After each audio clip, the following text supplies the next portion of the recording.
Hello friends, আসসালামু আলাইকুম। Welcome back to my channel. আশা করি ভালো আছেন।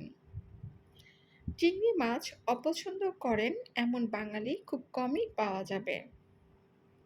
আমার চ্যানেলে চিংড়ি মাছের ভুনা, চিংড়ির মালাইকারি, চিংড়ির দো পেঁয়াজা, নারিকেল চিংড়ি ইত্যাদি নানা রকম চিংড়ি মাছের রেসিপি আছে। তবে আজ আপনাদের সাথে চিংড়ির অন্য একটি ভিন্ন রেসিপি শেয়ার করব, তা হলো পোস্ত চিংড়ি। চলুন তাহলে রেসিপিটি দেখে নেওয়া যাক।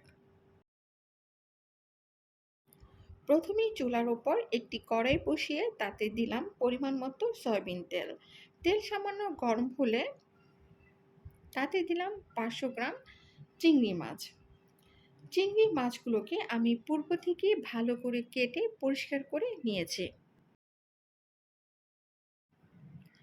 আর চিংড়ি মাছগুলোকে সামান্য মরিচ হলুদের গুঁড়া ও লবণ মাখিয়ে 10 মিনিট রেস্টে রেখে এখন ভেজে নিচ্ছি।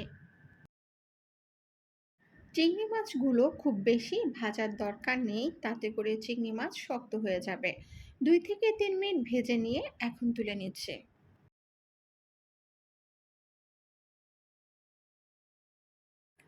এবার ওই একই তেলে দিয়ে দিচ্ছি পেঁয়াজ কুচি। এখানে একটি বড় সাইজের পেঁয়াজ কুচি করে নিয়েছি। 2টি বড় সাইজের রসুনের কোয়া কুচি করে দিয়েছি। আর দিলাম 6 থেকে 7টি কাঁচামরিচ। কাঁচামরিচ আমি ফালি ফালি করে কেটে নিয়েছি।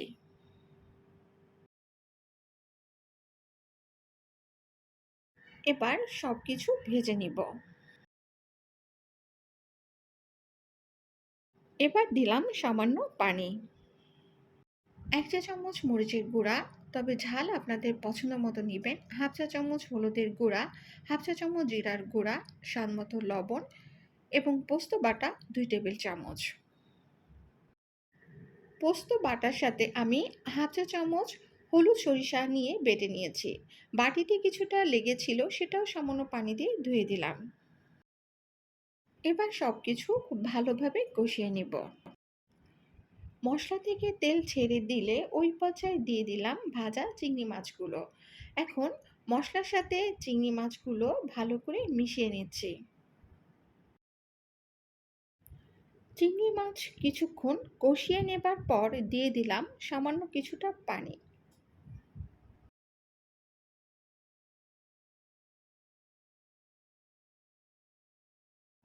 এবার ঢাকনা দিয়ে জাল দিলাম 6 থেকে 7 মিনিট। ফিরে আসলাম 6 থেকে 7 মিনিট পরে।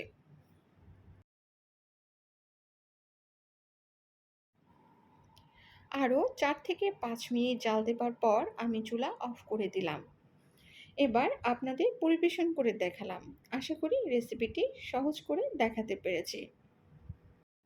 আমার চ্যানেলে চিংড়ি মাছের আরও অনেক রেসিপি আছে, যার লিংক আমি ডেসক্রিপশন বক্সে দিয়ে দিব। আপনার প্রয়োজন হলে সেখান থেকে দেখে নেবেন। এতক্ষণ সাথে থাকার জন্য আপনাকে অসংখ্য ধন্যবাদ। দেখা হবে আমার পরবর্তী ভিডিওতে। সেই পর্যন্ত ভালো থাকবেন, সুস্থ থাকবেন। আল্লাহ হাফেজ।